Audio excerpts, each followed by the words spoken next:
Change my heart, oh God. Make it a virtue. Change my heart, oh God. May I be like you. Change my heart, oh God. Make it a virtue. Change my heart, oh God.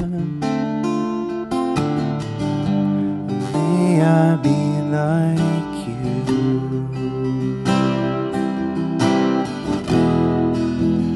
You are the potter, I am the clay. Mold me and make me. This is what I pray. Change my heart, oh God. Make it a virtue. Change my heart, oh God. May I be like you.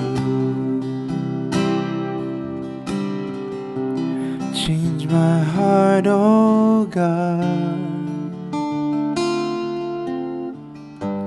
Make it a virtue. Change my heart, oh God. May I be like you.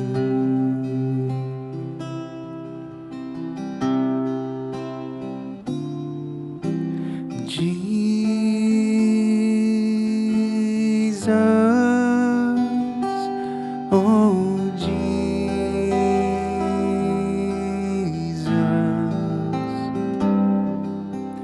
come and fill your land.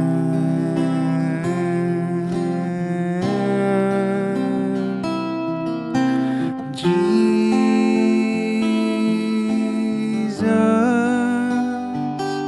oh Jesus,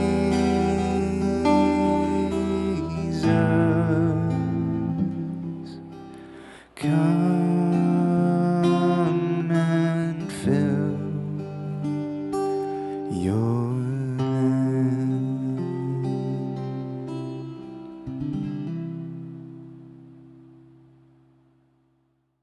Hey.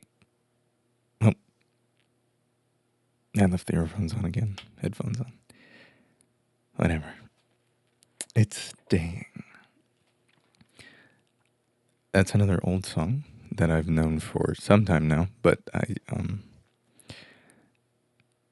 don't know why I haven't done it yet. It's interesting. I'm just kind of looking through all the songs, and then I realized, oh, I haven't done this song before. But it's a great prayer. And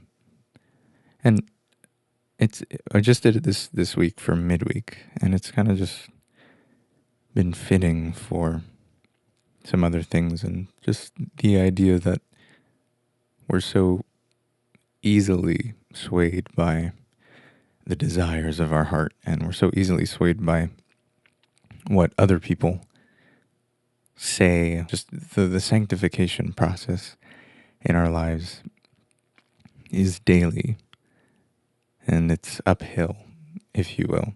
So it's may I be like you.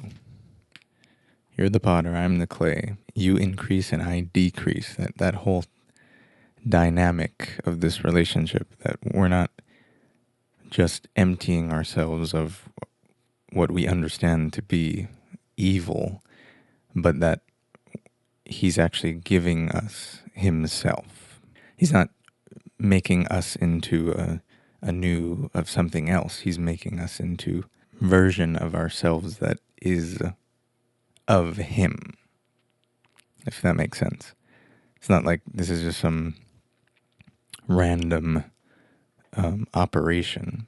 He's actually given us his spirit. He's giving us his desires, which I suppose makes sense because the only other options is another human ambition or whatever, or human ideals, which are just as evil as our own. So we need that divine intervention, that divine inspiration. Not that we become godlike, but we become godly. We conform to his image. We've been conformed to the image of Christ, the Son of God. We just studied that recently too. You know, being built in knowledge and conformed into his likeness.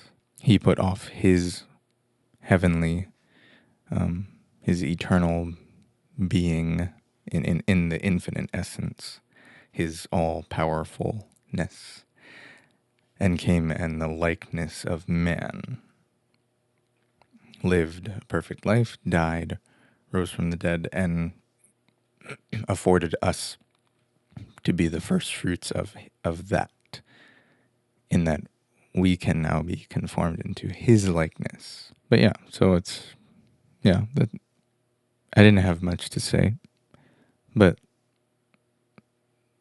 with the way that things are going in the world and the way that things are going even in the church, it's so important to understand that conforming to his heart, to his perspective on things, conforming to the Word of God should be our focus. And in that would make us do all of the things that we should do. It'll make us say all of the things that we should say. It'll make us strive for, in a less general sense, all the things that we should strive for, because they will be what he desires for us in his sovereign and perfect will. Yet we forget that that's the case every day. Or we might even be conscious of that, but still mistake our own righteous indignation or our own desire to do good for doing what is good. You know, my motive is correct, but if we don't actually do the right thing, then it's meaningless.